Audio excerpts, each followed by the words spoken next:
ఇక రాత్రి నుంచి కురుస్తున్న భారీ వర్షానికి విజయవాడ విద్యాధరపురం ఆర్టీసీ డిపో నీట మునిగింది. పక్కనే ఉన్న జోనల్ వర్క్ షాప్ లోకి వర్షపు నీరు చేరుకుంది. దీంతో లోపలికి వెళ్లేందుకు ఉద్యోగులు సిబ్బంది ఇబ్బంది పడుతున్నారు. మరోవైపు సిటీ బస్సులు డిపోల నుంచి బయటకు తీసే సమయంలో డ్రైవర్లు కండక్టర్లు ఇబ్బందులు పడుతున్నారు.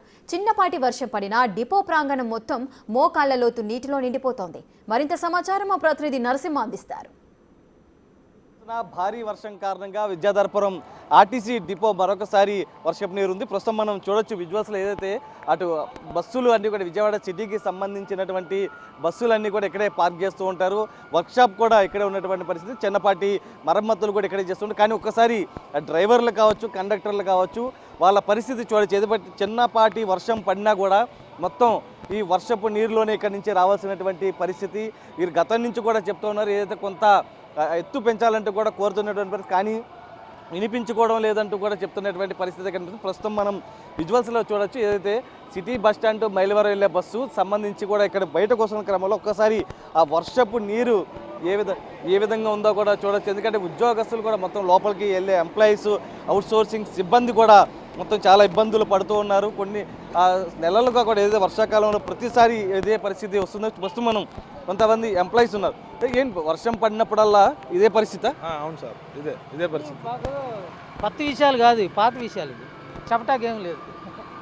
చెప్తున్నారు. దాని ప్రకారం కూడా చూడొచ్చు. మొత్తం ఒకసారి మోకాళ్ళు మొత్తం కూడా మోకాళ్ళలో నీటిలో మొత్తం ఇక్కడ వస్తూ ఉన్నారు. వీరందరూ సంబంధించి ఉద్యోగస్తులు కూడా చూడొచ్చు. మొత్తం చేతులు పట్టుకొని ఒక్కొక్కరు వస్తున్నటువంటి ప్రస్తుతం డ్రైవర్తో కూడా మాట్లాడుతాం. మొత్తం అంటే మీరు బస్సులు లోపల పార్క్ చేస్తూ ఉన్నారు, తీసే క్రమంలో మొత్తం వర్షపు నీరు మొత్తం వస్తుంది. ప్రతిసారి చూస్తున్నారు సార్, మీరు చూస్తూనే ఉన్నారుగా. మేము చెప్పేది కాదండి, చూస్తున్నారు కానీ వర్షం పైన భగవంతుడు చేసేది, మనం చేసేది కాదు. అంటే నిండిపోతూ ఉంటుంది కదా మొత్తం. అది ఎప్పుడు అంతేనండి, ఎప్పుడు అంతే సార్. అంటే వర్షం పడ్డప్పుడే వచ్చింది, తర్వాత రాదు. సరే సార్. అయితే మొత్తం ఎంప్లాయీస్ కూడా వీళ్ళంతా కూడా అటు డ్రైవర్లు మొత్తం కండక్టర్లు కూడా ఒకటే చెప్తూ ఉన్నారు. మొత్తం వీళ్ళంతా కూడా చెప్తున్న దాని ప్రకారం మొత్తం ఏదైతే చిన్నపాటి చినుకు పడినా కూడా ఇక్కడ మొత్తం కూడా మొక్కలు చూడొచ్చు. ఒకసారి విజువల్స్లో కూడా వీళ్ళ కష్టాలు, లోపలికి వెళ్ళే మార్గం వెళ్ళాలంటే కూడా ఎన్ని దాటుకుంటూ వెళ్ళాల్సిన పరిస్థితి. ఏ గొయ్య ఎక్కడుందో తెలియదు, ఏ కాలువ ఉందో లేదో కూడా తెలియని పరిస్థితి. అయితే మొత్తం కూడా ఏదైతే రాత్రి నుంచి కూడా ఎడతెరిపి లేకుండా కురుస్తున్న భారీ వర్షం కారణంగా కూడా అటు డ్రైనేజీలు పొంగి పొర్లుతున్నాయి. దాంతోపాటు ఎక్కడికక్కడ విఎంసీ కూడా అలర్ట్ అయింది. విజయవాడ మున్సిపల్ కార్పొరేషన్ అధికారులు కూడా మొత్తం కొన్ని 39 స్పాట్లను ఎంచుకున్నారు. ఎప్పటికప్పుడు అక్కడ పూడికితీత పనులు కూడా చేస్తున్నటువంటి పరిస్థితి కనిపిస్తుంది. ఎందుకంటే వర్షపు నీరు నిలిచిపోవడం వల్ల అటు ఇళ్లలోకి వచ్చే ప్రమాదం ఉంది. కాబట్టి ఎక్కడైతే ఆ డ్రైన్లు కొంత ఇబ్బందిగా మారుతున్నాయో అక్కడ సంబంధించి ఆ పూడికితీత పనులను కూడా వేగం చేసేసి కొండ ప్రాంతాల ప్రజలు కూడా చెప్తున్నారు. కొండరాళ్ళు దొర్లిపడే అవకాశం ఉన్న నేపథ్యంలో మొత్తం కూడా ఎవరు కొండ ప్రాంతాల్లో ఉండొద్దు, పునరావాస కేంద్రాలకు తరలి రావాలంటూ కూడా ఇప్పటికే అధికారులు పిలుపునివ్వడం జరిగింది. ప్రస్తుతం మనం చూడొచ్చు. ఏదైతే బోర్ల ద్వారా మొత్తం వర్షపు నీటిని బయటికి వదులుతూ ఉన్నారు.